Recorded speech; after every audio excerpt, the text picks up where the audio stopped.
Hi, this is U.S. Senator Marco Rubio, and this is this week's edition of Constituent Mailbox. So this week we've gotten a lot of emails about a lot of different things, but one of the things that's really being covered in Florida, not enough around the country, is the crisis in Venezuela. And to briefly describe it, what's happening is that students who initially were upset at the Venezuelan government because they weren't providing enough security because of the high crime rate going on in Venezuela, took to the streets to protest. The reaction of the government in Venezuela, a government closely aligned with every tyranny on the planet, including Cuba, was to harshly repress them, including shooting and killing some of these innocent, unarmed civilian protesters. And the result has been a tremendous amount of outpouring from Florida, particularly because we have a very significant population of Venezuelans living in the state of Florida, including many who now live here in this country permanently. So we've gotten emails like Mark in Boca Raton, who wrote, "What is going to be your response to the violent Venezuelan government's repression of peaceful protests on Wednesday? President Maduro is now a dictator, murdering innocent students and indiscriminately arresting protesters." James in Venice wrote, "What are we going to do about Venezuela? It's become a total dictatorship run by Cuba." Emilio in Ponte Vedra Beach wrote, "All I want to say is that 50 years ago this country gave us the opportunity to be here, to be free, and to start a life free from a communist Cuba. Mr. Rubio, I have been here most of my life, and I miss my island, the land where I was born. After years of watching the U.S. do nothing to free our island, and now the latest incident in Venezuela, where hundreds of people are being killed by Castro's military sent to Venezuela to kill opposition protesters and leaders. My question is, how much longer are we going to sit by the sidelines and watch innocent people murdered? When is the U.S. going to stop this?"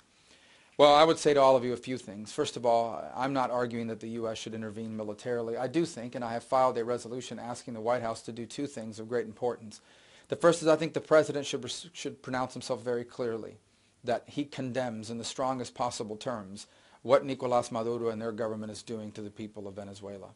And I think that's important because up to now all we've heard is that they are concerned about what's happening in Venezuela. They shouldn't be concerned. They should be outraged, and they should say so. And people all over the world who love peace, love freedom, love liberty, love democracy, and love human rights and respect it need to know that the U.S. is on their side. In many of these emails and letters that we got, there was a link created between what is happening in Venezuela and what's happened previously to Cuba. And that's an important link because it is real. You see, not only is Venezuela looking more and more like Cuba, but the Venezuelan government is practically controlled at some of its highest levels by Havana. And you see that in the tactics that they're employing. They're right out of the Castro playbook. I addressed that earlier this week, and so I want to close this constituent mailbox by playing for you a 14-minute video of a speech I gave this week on the floor of the U.S. Senate in response to one of my colleagues who had returned from a visit to Cuba, and he was talking about what a great visit it was and what a paradise Cuba's socialist government was and how great their healthcare system was. And I felt like I needed to not just address that, but address how the one thing the Cubans are good at, they're not good at freedom, they're not good at liberty, they're not good at prosperity, and they're certainly not good at providing health care. But the one thing they are good at is at oppressing people. And so I took to the Senate floor this week and addressed that in a 14-minute speech, which has gotten a lot of pickup around the country and many positive emails and letters with regards to it. So I wanted to close this broadcast today by playing that speech. And I hope from it you'll be inspired to take up the cause, not just of Venezuela, but the cause of a U.S. foreign policy deeply grounded in our belief in freedom, in liberty, in democracy, in peace, and in respect for human rights. So here's the video. Thank you again for the privilege of serving you. May God bless all of you. May God always bless the United States of America.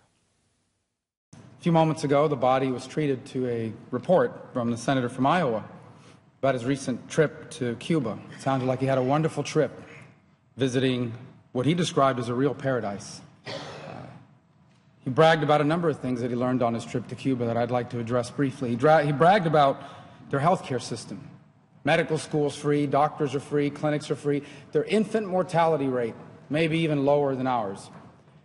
I wonder if the senator, however, was informed, number one, that the infant mortality rate of Cuba is completely calculated on figures provided by the Cuban government.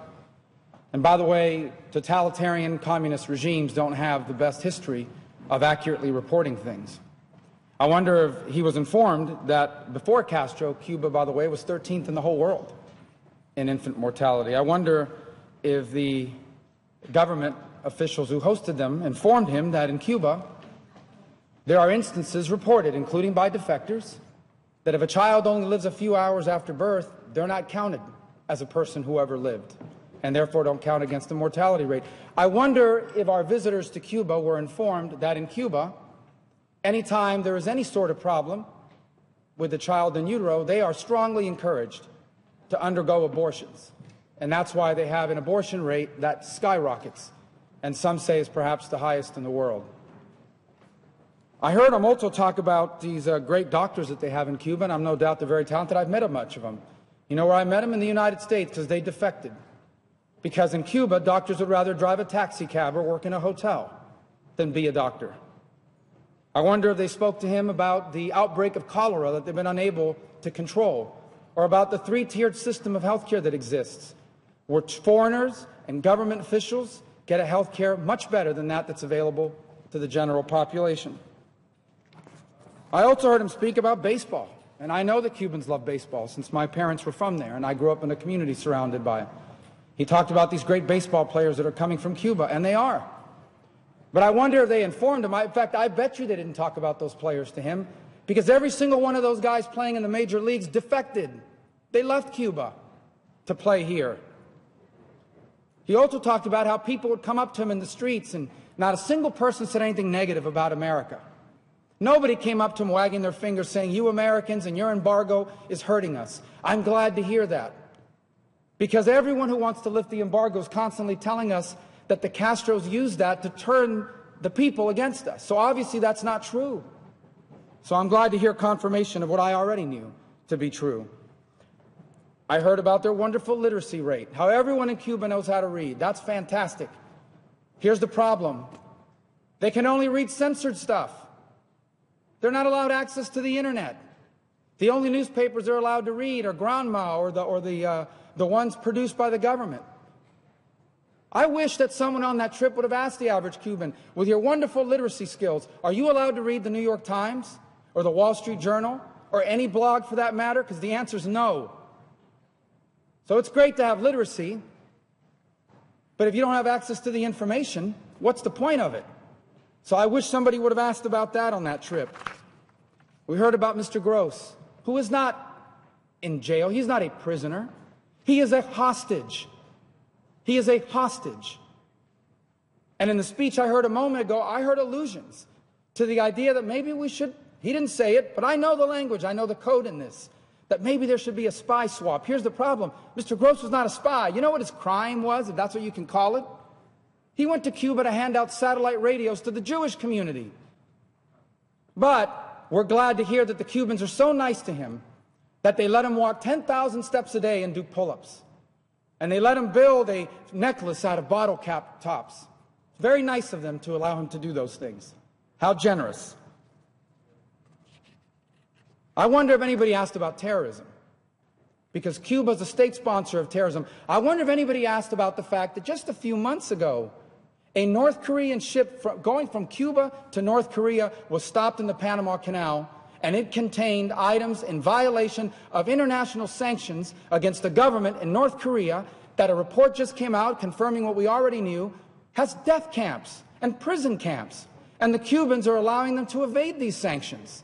Did that come up in any of the wonderful conversations in the socialist paradise in the Caribbean? I bet you it didn't.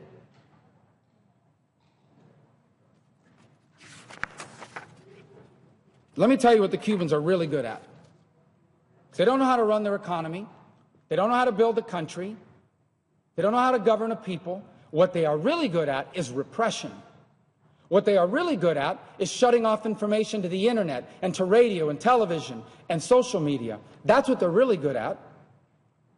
And they're not just good at it domestically, they're good exporters of these things. And you want to see Exhibit A, B, C, and D? I'm going to show them to you right now. They have exported repression in real time in our hemisphere right now. Let me show you the first slide here. This gentleman here is the former mayor of a municipality in Caracas. His name is Leopoldo Lopez. And this is the National Guard of Venezuela pulling him into an armored truck last week. You know why? Because he's protesting against the government. He's protesting against the government of Venezuela, which are puppets of Havana, completely infiltrated by Cubans and agents from Havana. Not agents, openly. Former military affairs officials involved in Venezuela. You know why? Because the Venezuelan government is giving them cheap oil and free oil in exchange for help doing these sorts of repressions. So here he is. He's sitting in jail right now because he's protesting against the government. He's sitting in jail right now. Here's the next slide. This is Genesis Carmona. She's a beauty queen and a student in a city called Valencia. She's on that motorcycle because the government in Venezuela and the thugs, these so-called civilian groups that they've armed, another export from Cuba, a model the Cubans follow, they shot her in the head. She died last week. This is the government that the Cubans support, not just verbally, not just emotionally, but with training and tactics. This is who they export. This is what they do. And she's dead. And this is her being taken on a motorcycle to the hospital where they were unable to save her life because she was shot in the head by Venezuelan security forces. Here's another slide. These are remember I showed you Mr. Lopez? These are his supporters being hit with water cannons in the street because they're protesting against the government. This has been going on now for 2 weeks. This is the allies of Cuba, Venezuela, the puppets of Cuba. And this is what they do to their own people. Water cannons, knocking people to the ground. Why? Because they're protesting the government. Let me show you the next slide. Here's a demonstrator detained by police. Look how they drag him through the streets. This is in Caracas, Venezuela. Let me show you another demonstrator. This is a student. By the way, these are all students in the street. You see this young man here? He was also shot in the head by security forces and pro-government groups in Caracas. This happened on February 11th. This is what they do in Venezuela. This is what the allies of the Castro regime does. This is what they export. This is what they teach. This is what they support. And it doesn't stop here. Who are Cuba's allies in the world? North Korea. Before he fell, the dictator in Libya, the dictator in Syria, the tyrant in Moscow. This is who they line up with. This is this wonderful paradise. By the way, this in and of itself deserves attention, what's happening in Venezuela. In our own hemisphere, it is shameful that only 3 heads of state in this hemisphere have spoken out forcefully against what's happening. It is shameful that many members of Congress who traveled to Venezuela and were friendly with Chavez, some even went to his funeral, sit by saying nothing while this is happening in our own hemisphere. And this wonderful Cuban paradise government that we heard about, this is what they support. Just this morning, the dictator who calls himself a president, never been elected to anything, Raul Castro, announced he is there to do whatever they need to help them do this. I listen to this stuff about Cuba, and I listen to what's happening in Venezuela. They're very similar, not just in the repression part, but the economics part. You know, Venezuela's an oil-rich country with hard-working people. They have a shortage. We don't have an embargo against Venezuela. They have a shortage of toilet paper and toothpaste. Why? Because they are incompetent, because communism doesn't work. They look more and more like Cuba economically and politically every single day. What's the first thing the Venezuelan government did when these broke out? They cut off access to Twitter and Facebook and the internet.